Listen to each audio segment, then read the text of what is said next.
प्यारे बंधुओं, तो चलते हैं आज हम सब नेक्स्ट वीडियो लेक्चर में। पिछले क्लास में हमने क्लास 10th के जो पहला चैप्टर वास्तविक संख्या था उसमें से हम सब कुछ चीजें हम सब पढ़े थे, जैसे कि हम सब वास्तविक संख्या का डेफिनेशन, फिर परिमेय संख्या देखे थे, यूक्लिड विभाजन एल्गोरिदम देखे थे, गुणनखंड के द्वारा एचसीएफ निकालना देखे थे। ये छोटी छोटी चीजें हम सब कल की क्लास में मतलब पिछले क्लास में हम सब देखे थे। आज जो हम सब क्लास में देखने वाले हैं वो लास्ट लेक्चर होगा वास्तविक संख्या का, और बहुत ही मजेदार आपको ये वीडियो मिलेंगे। अच्छे से आप लगन से अभी से अगर आप पढ़ेंगे तो हमको नहीं लगता है कि आप सबको एग्जाम में किसी भी तरह की दिक्कतें आएंगी। चलते हैं बिना देरी किए हुए। आज के ऊपर में हेडिंग आप देख रहे हैं कि आपको क्या लिखा है, अपरिमेय संख्या क्या होता है। सबसे पहले ये जानें कि अपरिमेय संख्या होता क्या है।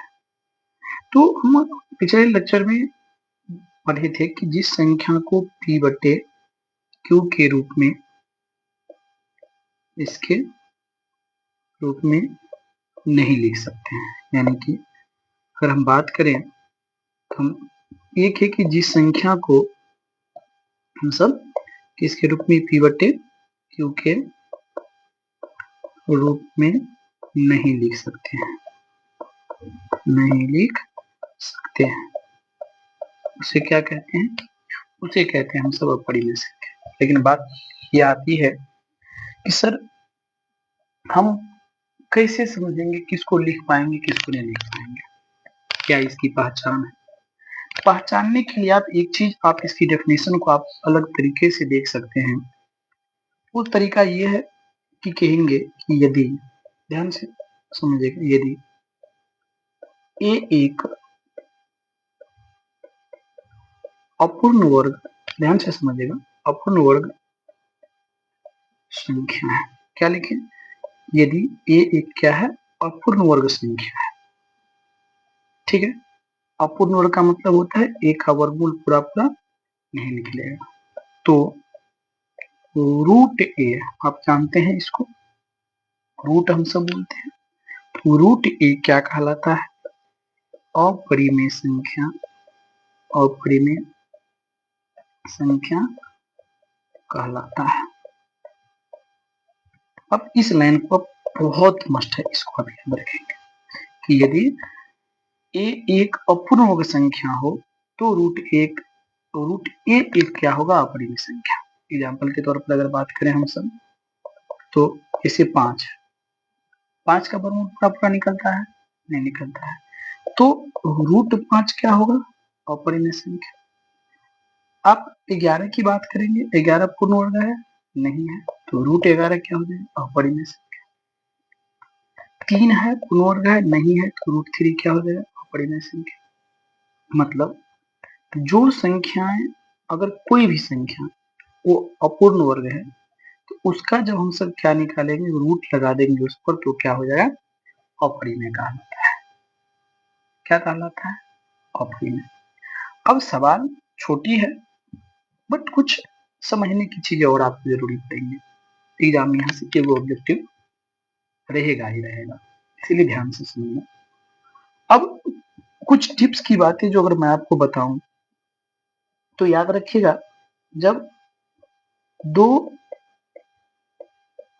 अपरिमेय को, एक अपरिमेय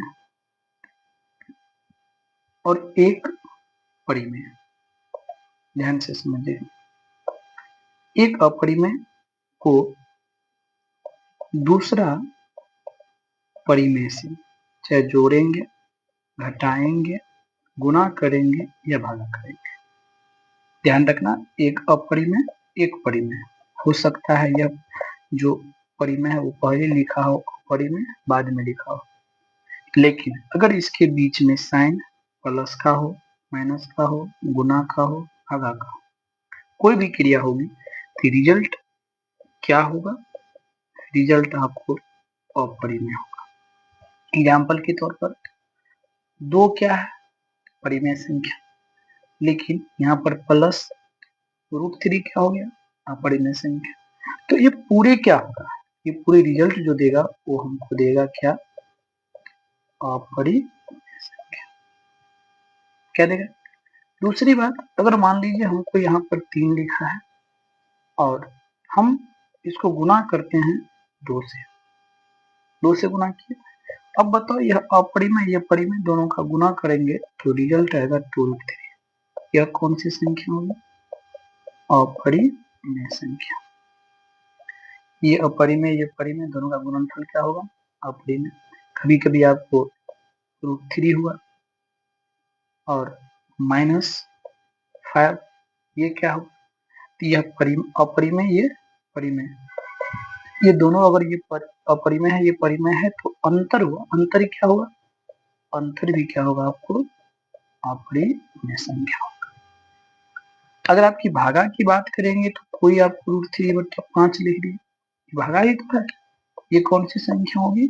ये भी आपको होगा अपरिमेय संख्या। बात समझ गए? कोई दिक्कत है यहाँ पे? चलिए अब अगला की बात करें हम सब कि आगे क्या होगी। तो दूसरा पॉइंट याद रखेंगे आप सब कि एक अपरिमेय था वहां पर, अपरिमेय को जब हम पुनः अपरिमेय के साथ जोड़ करेंगे, घटाव करेंगे, गुना करेंगे, भागा करेंगे, क्या करेंगे? आपको भागा करेंगे। इस कंडीशन में मतलब 2 अपरिमेय है, ये भी अपरिमेय, ये भी अपरिमेय, रिजल्ट जो होगा वो दोनों होगा। कुछ कंडीशन में आपको परिमेय निकलेगा और कुछ कंडीशन में आपको क्या निकलेगा? अपरिमेय निकलेगा। अब आपको देखना है कि कौन से कंडीशन में आपको परिमेय होगा और कौन से कंडीशन में अपरिमेय होगा। जब दोनों परिमेय संख्या जब दोनों अपरिमेय संख्या बराबर हो, दोनों अपरिमेय संख्या बराबर हो, ऐसे कंडीशन में रिजल्ट जो होगा वो क्या देगा? परिमेय। जैसे अगर हम आपको कहेंगे √2 और -√2, ये भी दो, ये भी दो, आपको कहेंगे इसका रिजल्ट 0, किस प्रकार की संख्या में? परिमेय। वही यहाँ पर √3 गुने हम सब क्या कर दिए? √3 सेम है, क्या रिजल्ट आएगा? 3। कौन सी संख्या मिला? परिमेय। तो जब दो समान अपरिमेय संख्याओं को या तो जोड़ेंगे, घटाएंगे, गुना करेंगे, भागा करेंगे, तो लगभग याद रखना उसका रिजल्ट क्या होगा? लेकिन जैसे आपको हम यहाँ पर बता रहे, √3 और प्लस कर दो, क्या कर दो यहाँ प्लस √5, ये अपरिमेय, ये अपरिमेय, रिजल्ट क्या होगा? अपरिमेय। √3 गुने √2, रिजल्ट क्या है? √6। ये कौन सी संख्या हुई? अपरिमेय। कौन सी संख्या हुई? अपरिमेय संख्या। बात समझ गए? कोई दिक्कत है? नहीं ना? चलिए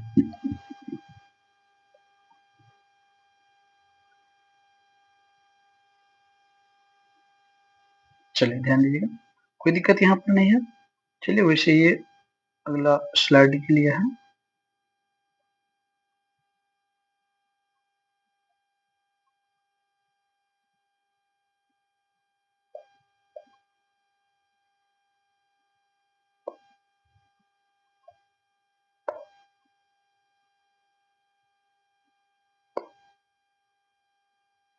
चलिए समझ गए? कोई दिक्कत यहाँ पर? चलो तो आप कोई यहाँ पर प्रॉब्लम नहीं ना? यहाँ तक की कोई प्रॉब्लम आपको नहीं आनी चाहिए, ठीक है। अब जैसे कभी कभी आपको √3 हुआ बट्टे √2 कर दो, ये कौन सी संख्या हो गई? ये आपको हो गया अपरिमेय। पता है एग्जाम में ऐसे ही नहीं, एग्जाम में कभी कभी आपको इससे बदल कर भी क्वेश्चन आता है। कैसे? आपको कह देगा बताइए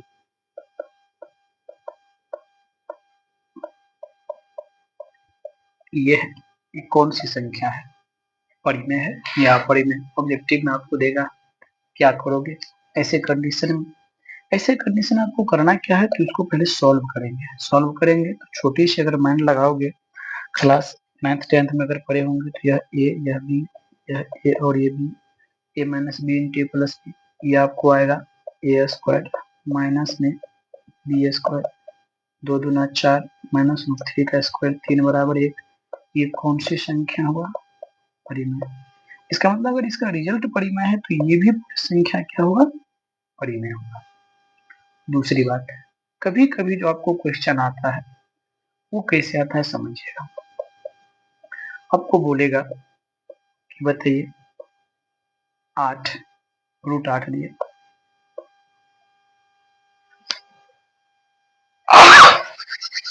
चलिए सॉरी, कभी कभी आपको क्या होता है, क्वेश्चन आएगा √8 बटे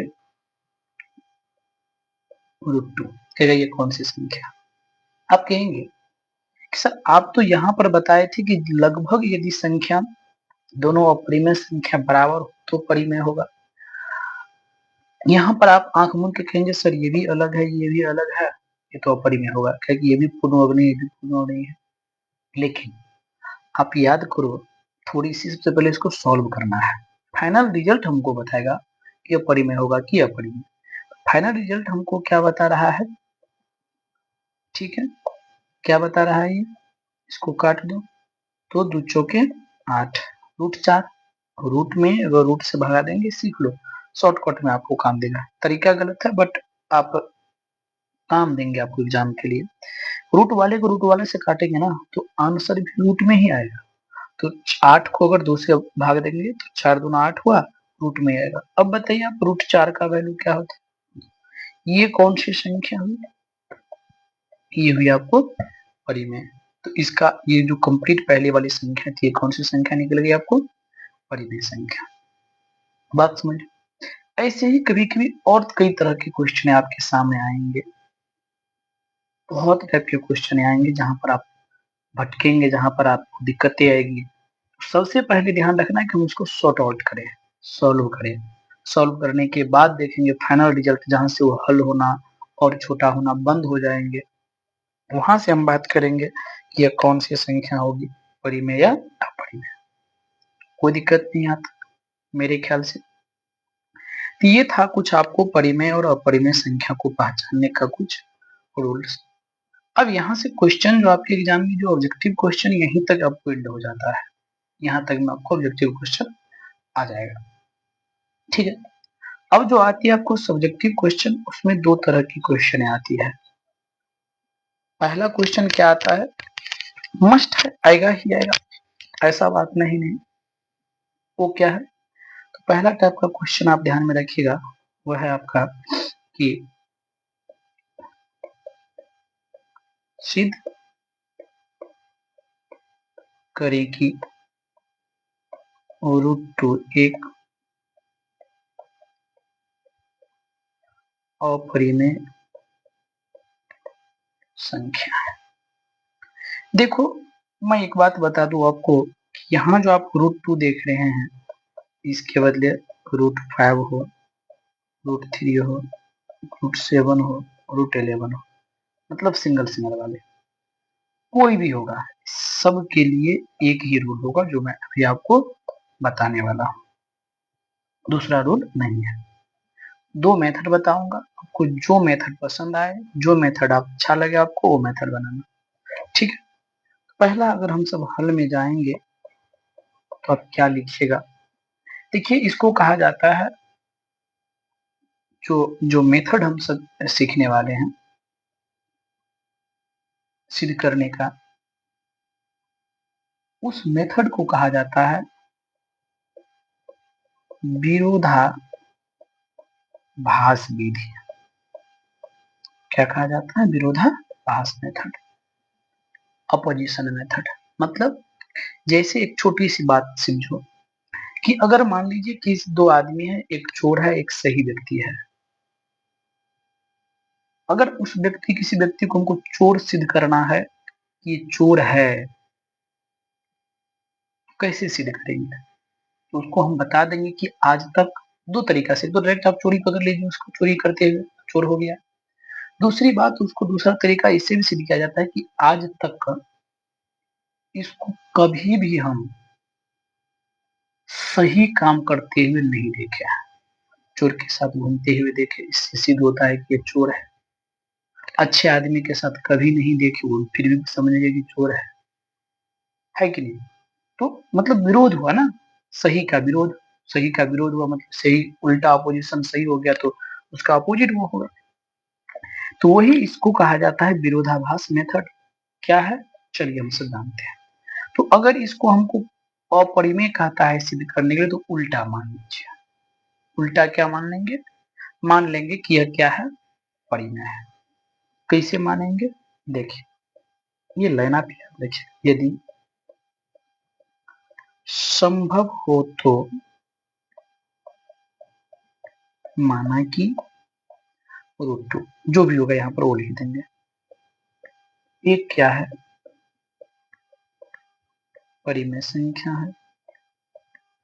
याद रहे यदि संभव हो तो मतलब जो प्रोसेस करेंगे उसके बाद अगर ये सक्सेस हो गया, संभव हो गया, सारे कंडीशन को फुलफिल किया, तब उसको हम सब क्या कहेंगे? परिमेय कहेंगे। इसीलिए लिखा है यदि संभव हो तो माना कि √2 एक परिमेय संख्या है।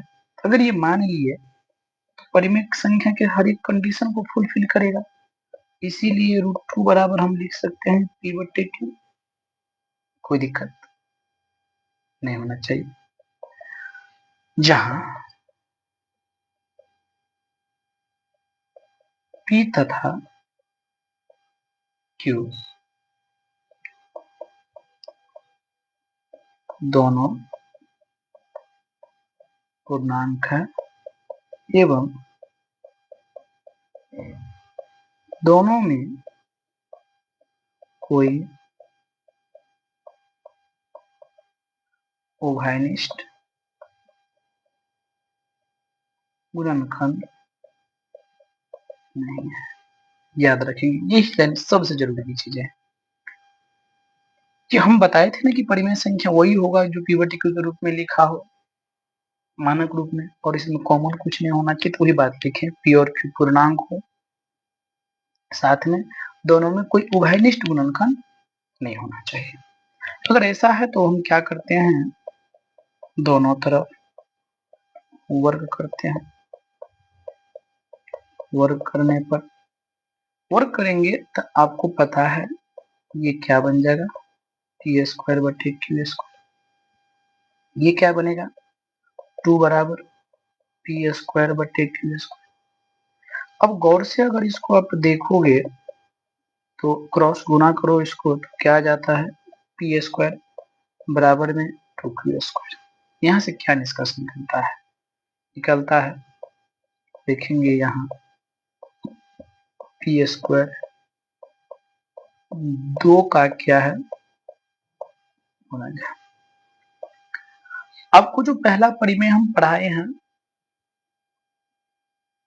अंगनित्य आधारभूत परिमेय, दूसरा परिमेय पढ़ोगे। दूसरा परिमेय भी कहता है अगर कोई संख्या a है, अगर वह 2 से डिविजिबल है, अगर a 2 से क्या है?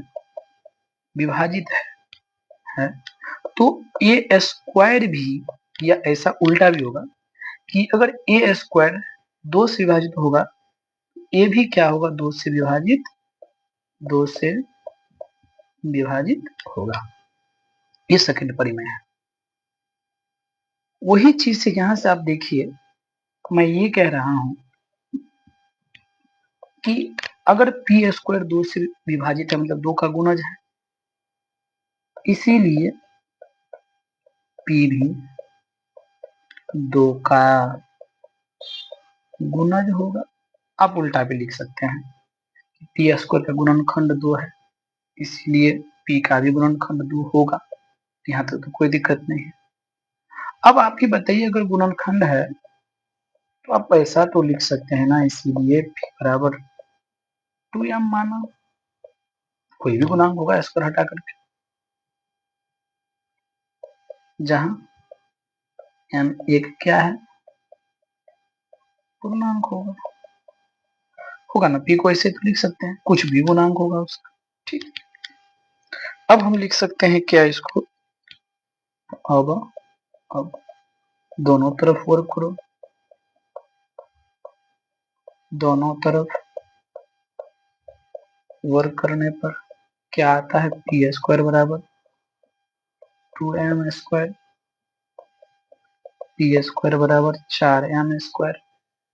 अब पी स्क्वायर की जगह पर जो समीकरण फर्स्ट है क्या लिखेंगे, 2q² बराबर 4m², 2 दूना 4, क्या निकला, q² बराबर 2m², है ना। तो आप यहाँ पर क्या देखें,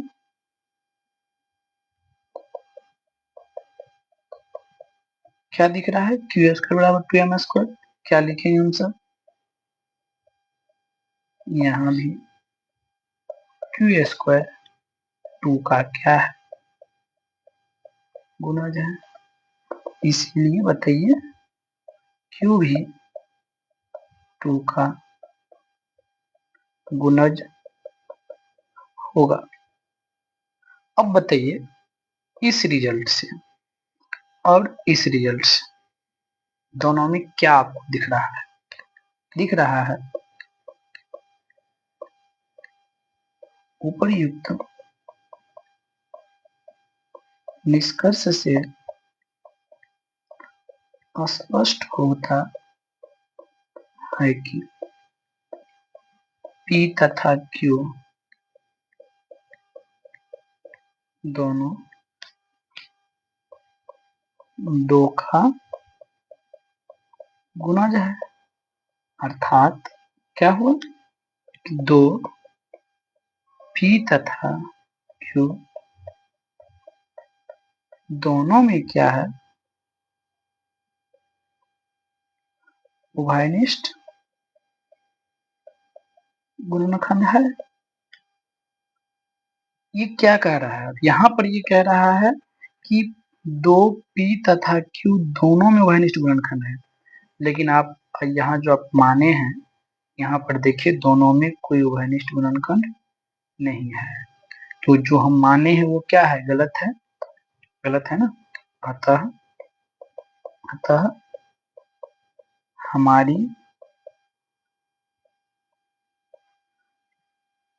मान्यता क्या है, हमारी मान्यता क्या हो गया, ये गलत है, या यह मेरी मान्यता का विरोध करता है, आप ऐसे भी लिख सकते हो। इसीलिए √2 एक हम परिमेय माने थे, तो हम क्या लिखेंगे कि परिमेय संख्या नहीं होगा, जो माने थे हम वो फुलफिल नहीं हो रहा है तो परिमेय संख्या नहीं होगा, ये परिमेय संख्या नहीं हुआ, इसीलिए जब ये परिमेय नहीं होगा क्या होगा, इसीलिए √2 एक क्या होगा जी, परिमेय संख्या होगा। ये हो गया आपका परमाणु। कोई दिक्कत, देखिए यह जो मेथड है ये बेस्ट मेथड है, बहुत ही बेस्ट मेथड है, लेकिन पता है कुछ टीचर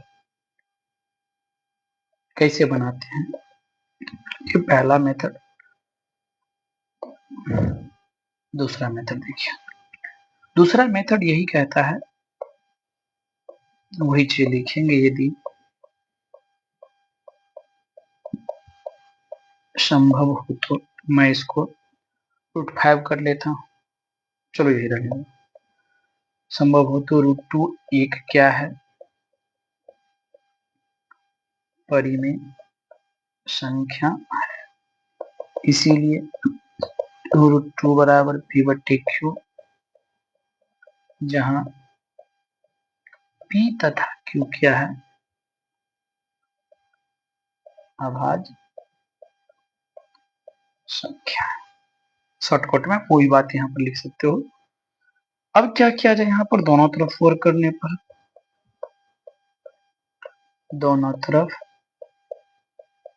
वर्क करने पर क्या मिल जाता है, दोनों तरफ वर्क करेंगे तो √2 का स्क्वायर बराबर पी स्क्वायर बटे क्यू स्क्वायर, 2 बराबर पी स्क्वायर बटे क्यू स्क्वायर।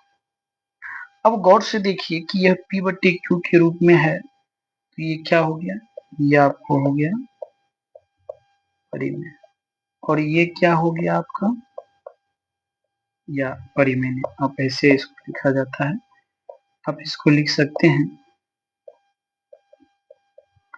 भिन्न, और ये क्या है आपको पूर्णांक। अब बात करेंगे तो भिन्न और पूर्णांक कभी भी दोनों बराबर नहीं हो सकता, तो यहाँ पर लिखा जाता है कि जो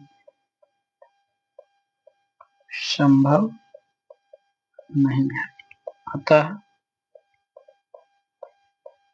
यह हमारी मान्यता का क्या करता है जी, विरोध करता है। इसीलिए √2 एक क्या है, अपरिमेय संख्या है, परमाणु। देखिए अब हम उसमें कितने लंबा बनाए, ये बहुत छोटा गया, लेकिन मैं सजेशन ये दूंगा कि आप इस मेथड का यूज नहीं करेंगे, आप इस मेथड का यूज करें जो मैं पहला मेथड बताया, सबसे बेस्ट मेथड, बहुत आसान। यहाँ पर आपको जब क्वेश्चन कभी पूछे जाएंगे यहाँ पर, तो आप यहाँ पर फंस सकते हैं, इसीलिए आपको मैं दोनों मेथड बताया। आपको जो मेथड आसान लगे उस मेथड का आप फॉलो कर सकते हैं, कोई दिक्कत नहीं है। ठीक, ये पहली टाइप होगी। इसी में दूसरी टाइप की क्वेश्चन जो आती है आपको, वो क्या है समझिए। ये तो पहला हुआ, 2 के बदले में आपको 3 रह सकता है, 5 रह सकता है, 7 रह सकता है, 11, 13 कुछ भी रह सकता है, ये जिसमें एक ही था। अब जो आएंगे आपको वो कई तरह के, जैसे नई क्वेश्चन जो आपको मिलेंगे वो क्या मिलेंगे, कहेंगे सिद्ध करे कि 3√2 3 प्लस √2, कोई भी मैं आपको दे देता हूँ, कोई दिक्कत नहीं है, 3√3 माइनस 2 √3 माइनस 2, 3 बट्टे √2, 3√2 बट्टे 5, कुछ भी सिद्ध करे कि इसमें से कोई अपरिमेय संख्या, ये सिद्ध करने के लिए सिंपल सी बातें हैं। आप करोगे क्या, हल लिखेंगे, ठीक है, कोई एक को जो मर्जी इसमें से उठा लो, अपनी मर्जी से जो मन हो वो उठा लो, मैं आपको यही ले लेता हूँ, है ना। लिखेंगे वही चीज, यदि संभव हो तो माना कि 3√2 एक क्या होगा, परिमेय संख्या है, इसीलिए 3√2 बराबर पी लिखो या पी बटे क्यू लिख दो, जहां पी तथा क्यू क्या होगा, पूर्णांक। ठीक है, अब जहां पर भी ऐसी बात आ गई तो अब इसके बाद चाहे गौर से देखना मैं क्या बताने वाला हूँ, चाहे इसमें से आपको ये दे, चाहे ये दे, चाहे ये दे, चाहे ये दे, चाहे ये दे, कोई भी आपको दे दे, हम ये नहीं कह रहे, जो आपको दे दे, उसमें एक बात आपको ध्यान रखना है। वो क्या ध्यान रखना है, ध्यान रखना है कि एक तरफ हमको, ये रूट है ना, एक तरफ रूट वाला रखना है बराबर की एक तरफ, और बराबर की दूसरी तरफ क्या ले जाना है, बिना रूट वाला। तो इसमें रूट नहीं लगा है, इसमें भी रूट नहीं लगा है, हम क्या करते हैं, इस 3 को उधर भेज देते हैं। बताओ ये 3 जो है इस √2 के साथ कौन चीज में है, गुना में, उस साइड कौन चीज में भागा में, तो हम लिख सकते हैं √2 बराबर p बट्टे, ये तो बट्टा में जाएगा 3। बस यही काम करना है आपको। मान लीजिए ये प्लस में है तो उस साइड कौन चीज में जाएगा, माइनस में, ये माइनस में तो उस साइड कौन चीज में जाएगा, प्लस में, ये इधर गुना में है तो उस साइड कौन चीज में जाएगा, भागा में, या ये इधर कौन चीज में है, भागा में, उधर गुना में, फिर ये गुना में है तो ये एक तरफ केवल रूट वाला छोड़ देना है, दूसरे तरफ क्या करना है, आपको रूट वाला को ले जाना है। ठीक है, अब बताओ, जस्ट पहले सिद्ध किए हैं कि यह कौन सी संख्या है, अपरिमेय संख्या, ये तो ऑलरेडी क्या है, परिमेय संख्या। आप ही हमको बताइए कि क्या कभी परिमेय संख्या अपरिमेय संख्या बराबर हुआ है, नहीं हुआ है, तो हम कह सकते हैं कि यह या जो संभव नहीं है, अतः हमारी या यह हमारी मान्यता का क्या कर रहा है, विरोध करता है, जो हम माने हैं वो गलत है, विरोध करता है, इसीलिए 2√3 3√2 एक परिमेय संख्या नहीं होगा, परिमेय संख्या नहीं होगा, इसीलिए 3√2 एक क्या होगा, अपरिमेय संख्या होगी, प्रमाणित। बात समझ रहे हो, कोई दिक्कत यहाँ तक, कोई प्रॉब्लम।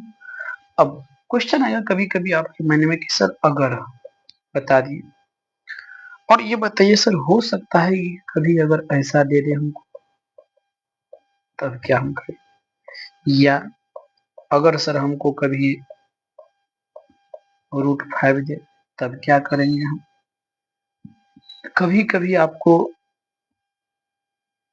मान लीजिए इसी टाइप का क्वेश्चन है तो हम क्या करेंगे सर, कुछ भी नहीं करना है। ऐसे कंडीशन में अगर ये दे आपको √2 + √3 p मान लो, या p बटे q, पहले स्क्वायर कर लो। जब इसका आप स्क्वायर करोगे तो क्या मिलेगा आपको, जब आप इसका स्क्वायर करोगे तो क्या मिलेगा, √2 का स्क्वायर प्लस √3 का स्क्वायर प्लस 2√3 गुने √2 बराबर p स्क्वायर। सॉल्व करने पर 2 + 3 प्लस में 2√6 बराबर p स्क्वायर। अब बताओ ये 5 + 2√6 बराबर p स्क्वायर। अब तो आप लिख सकते हो ना, इसको उधर भेजो, फिर इसको उधर भेजो, इधर 6 बच गया। अब जो कहानी आपको यहाँ पर आया है वही कहानी वहां पर मिल जाएगा। कोई दिक्कत यहाँ तक है किसी को, कोई डाउट नहीं है, बिल्कुल नहीं। अब चलिए, यहाँ तक की कहानी आपको समझ में आ गई, और आपके बुक में रियल नंबर में यही तक की कहानी है। लेकिन जानते हो, कभी कभी जब आप एनसीईआरटी बनाने के लिए जाओगे ना, एक क्वेश्चन आता है, बहुत छोटी सी क्वेश्चन, एक बार एग्जाम में भी पूछ दिया था, जो स्कूल में आपको सेंटअप एग्जाम होता है उसमें। कौन सा क्वेश्चन, जरा देख लेते हैं। अजीब गरीब सा क्वेश्चन था। क्वेश्चन ऐसा था कि सिद्ध करे कि, या सिद्ध तो नहीं था, लिखा था क्या 13 गुने 15 7 गुने 2 प्लस में क्या था,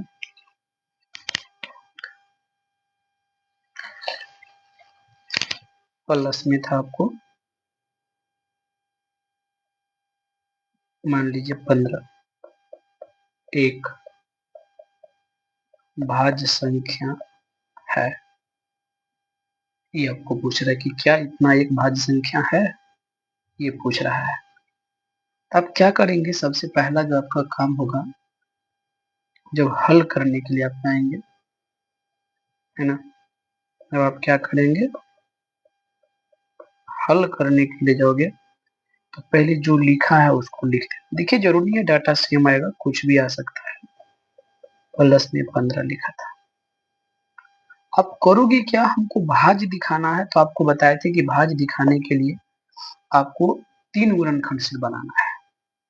जब 3 गुणनखंड हो गया तो भाज्य हो गया, 3 गुणनखंड नहीं हुआ तो क्या हो गया, अभाज्य हो गया। ठीक है, तो आपको क्या करना है सबसे पहले इसमें से, कि देखिए इसमें से कॉमन कुछ आ रहा है प्लस के बाद, और इसमें से ये 15, तो आप 15 कॉमन ले लो, क्या बच गया 13, 7, 2 प्लस 1, 15 गुने।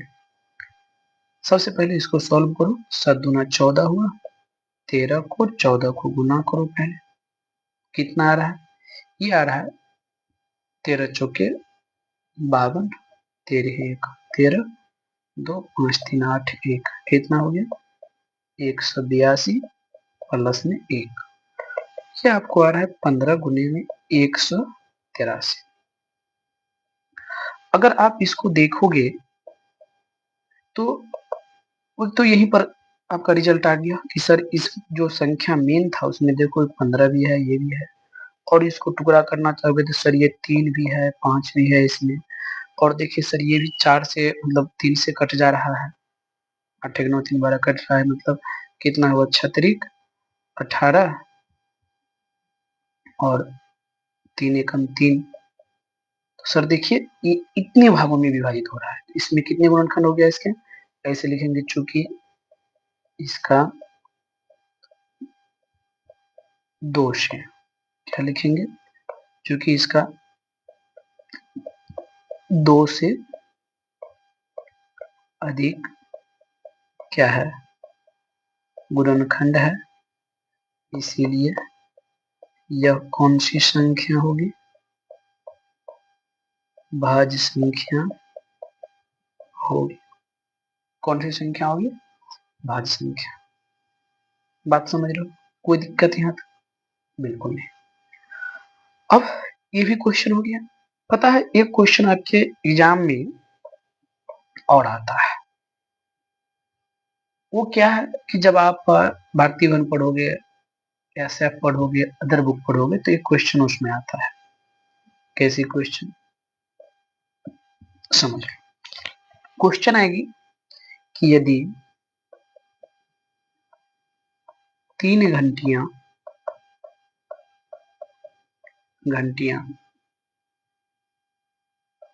क्रमशः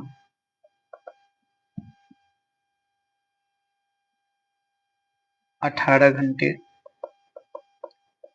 12 घंटे एवं 24 घंटे, 24 घंटे के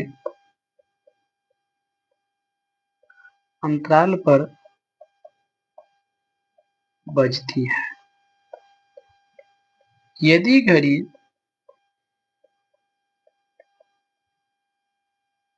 सुबह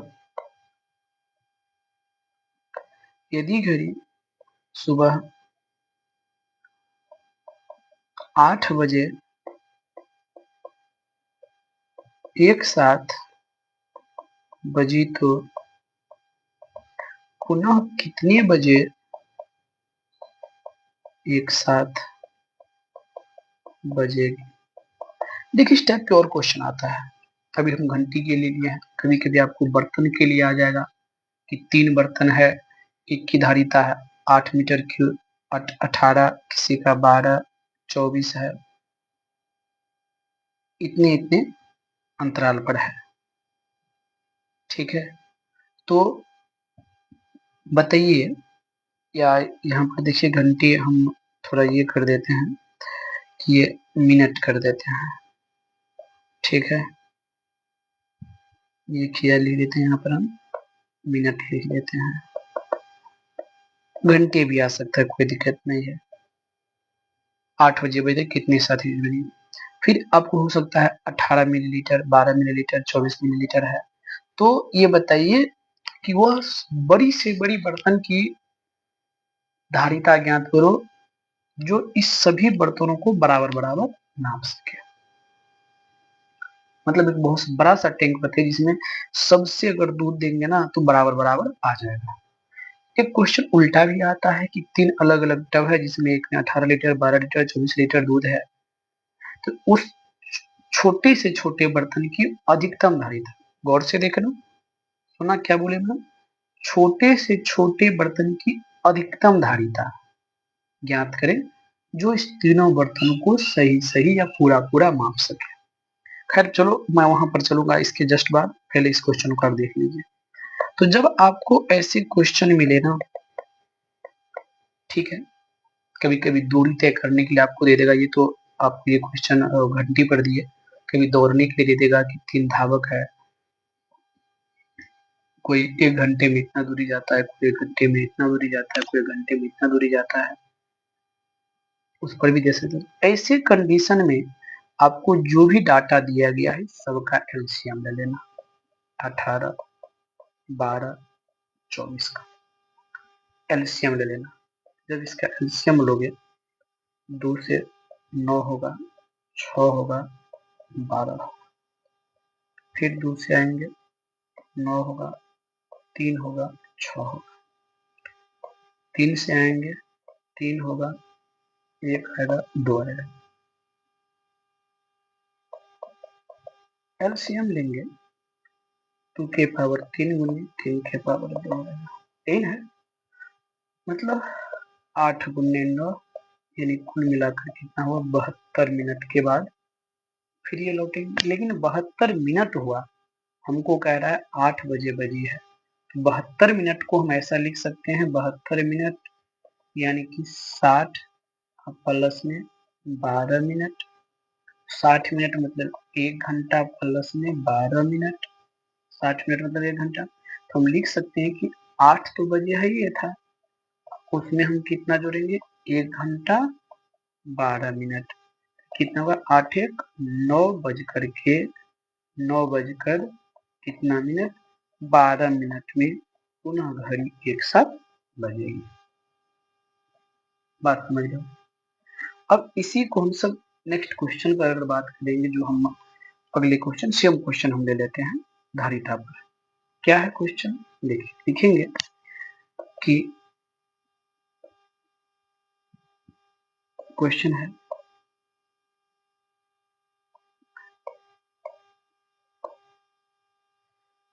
तीन बर्तन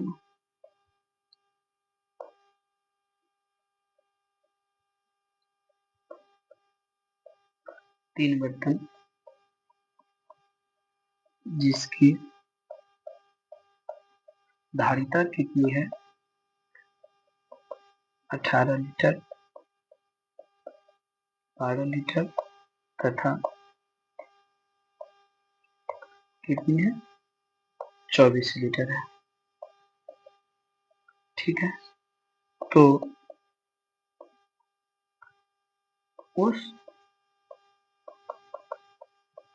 छोटी से छोटी बर्तन की अधिकतम, छोटी से छोटी बर्तन की अधिकतम धारिता ज्ञात करें जो इसे पूरा पूरा माप सके। ठीक है, ये क्वेश्चन है, बिल्कुल आसान है, क्वेश्चन को ध्यान से पढ़ो। 3 बर्तन जिसकी धारिता क्रमशः 18 लीटर, 12 लीटर और 24 लीटर है। 3 के बदला 4 भी दे सकता है, 5 भी दे सकता है, 2 ही दे सकता है, इतने 3 बर्तन है। उस बर्तन की छोटी सी छोटी बर्तन की, ये सबसे बड़ी पॉइंट है, अधिकतम यानी कि मैक्सिमम, और एक होता है मिनिमम। तो जब आपको मैक्सिमम कहीं पर भी दिखे समझ जाना यहाँ पर हमको क्या निकालना है एचसीएफ। जहां पर मिनिमम देखे मतलब आपको देखे है न्यूनतम, तो समझ जाना हमको क्या निकालना है एलसीएम। चूंकि हमको यहाँ पर क्या दिख रहा है मैक्सिमम, तो क्या निकालना है एचसीएफ। तो ये जो आपको दिख रहा है 18, 12 और 24, इस सब का जब एचसीएफ निकालोगे तो आपको नजर आएगा 2 गुने 3 के पावर 2, 1 गुने 2 के पावर 2, 3। फिर इसको सॉल्व करोगे कितना होगा 2 के पावर 3 गुने 3 हुआ। कोई दिक्कत है यहाँ तक, है ना। 8 3 24, 2 4 12 हुआ, 3 3 9 2 18, ठीक है। अब इसका जो हम सब क्या निकालेंगे,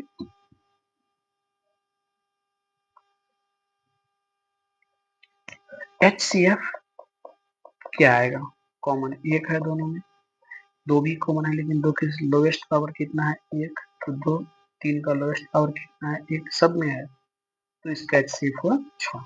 यानी कि लिखेंगे कि ऐसे करके आता है,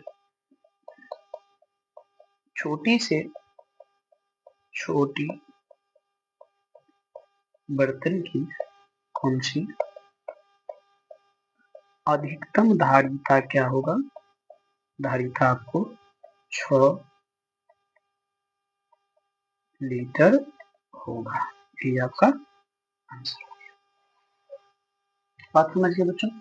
तो ये था आपका कुल मिलाकर के संपूर्ण वास्तविक संख्या का निचोड़।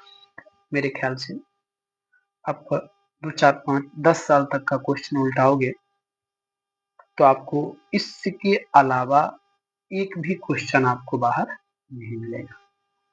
अब जरूरी है आपको इसकी प्रैक्टिस करना, प्रैक्टिस करते रहो। जो भी आपको डाउट आए, उस डाउट के लिए हम हमेशा कह रहे हैं कि आप मेरी नंबर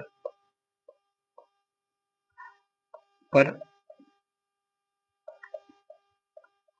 मैसेज करो या आप हमें कमेंट में लिखें। आपको जरूर किसी भी तरह की समस्याएं हो तो आपको सॉल्व कराया जाएगा, क्या समझे। और अगर किसी सब्जेक्ट, जो सब्जेक्ट आपको सबसे कमजोर लगे, ये सब्जेक्ट हमारी कमजोर है, मैं आपको उसमें चैलेंज देना रहा हूँ, गारंटी दे रहा हूँ आपको, वह सब्जेक्ट आपको सबसे बेस्ट हो जाएगा, ठीक है। लेकिन धैर्य रखो, धैर्य रखिएगा तो ही जीवन में सफल हो पाओगे। हर एक चीज समय मांगता है, बिना समय से आपको कुछ नहीं होगा। कहावत है ना, हर एक चीज का जब जन्म होता है इंसान का, उस समय में भी मृत्यु तय हो जाता है। ऐसे ही जब आप पढ़ने के लिए बैठोगे तो एक समय निर्धारित है जिस समय पर आपको सफलता मिलेगी। जब तक आपको सफलता का समय नहीं आता है तब तक आपको दर बदर आपको भटकना पड़ेगा, ठोकरें लगेंगी, लेकिन आपको असफल उसमें आपको नहीं मिलेंगे। मुश्किलें आएंगे लेकिन आपको उस मुश्किल को झेलना है, उससे लड़ना है, उसको पार करना है, तब जाकर के आप सक्सेस हो जाओगे। अगर आप सक्सेस चाहते हो, समय दो, मन लगा करके, ध्यान लगा करके पढ़ो, सफलता आपकी कदम जरूर चुमेगी, ठीक है। तो प्यारे बच्चों, आशा करता हूँ कि ये जो रियल नंबर की 10 नंबर आपको था, वो मेरा अनुभव कहता है कि आपको ये पूर्णतः कंप्लीट है। आप इस पर प्रैक्टिस करिए, जितना हो सके उतना क्वेश्चन प्रैक्टिस करो। आपको मैं 2 क्वेश्चन को यहाँ पर ये कर दे रहा हूँ, आपको समझ में कुछ आ जाएगा। आपको इसमें से भी आप बनाएंगे। देखिए मैं जो क्वेश्चन आपको बताया अभी, देखिए ये भी क्वेश्चन है, ये भी क्वेश्चन है, ए टू जेड क्वेश्चन आपको मिला है यहाँ पर। देखिए धावक वाला क्वेश्चन है, ठीक है। आपको मिलेंगे ऐसे ऐसे क्वेश्चन, मेरी डाटा अलग है लेकिन आपको क्वेश्चन मिलेंगे, ठीक है। और मैं एक क्वेश्चन आपको डाल दे रहा हूँ, उसमें से जरूर आप सब देखें।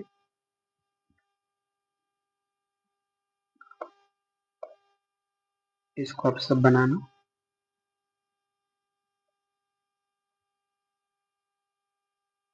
ठीक है। दोनों क्वेश्चन आपको हम दे दिए हैं, एनसीईआरटी का ये है, सभी क्वेश्चन आप बनाओगे, हर एक क्वेश्चन आपसे बनेंगे, ठीक है। ये भी आपको एचडब्ल्यू रह गया, ये आपको एचडब्ल्यू है, आप दोनों बनाएंगे, एक भी क्वेश्चन आपसे नहीं छूटेंगे, मेरी वादा है, ठीक है। इतना ही नहीं, आपको किसी भी राइटर का, जिस राइटर का इच्छा हो उस राइटर का बुक उठाइए और उसमें से आप क्वेश्चन बनाने की कोशिश करो। किसी प्रकार की अगर आपको दिक्कतें आए तो आप हमें कमेंट में जरूर लिखेंगे, हम वो क्वेश्चन को आपको सॉल्व करके भेज देंगे, ठीक है। तब तक के लिए चलते हैं, विदा लेते हैं आपसे और मिलेंगे फिर नेक्स्ट वीडियो में नई चैप्टर लेकर के। तो तब तक के लिए बाय बाय, मस्त रहिए, पढ़ते रहिए।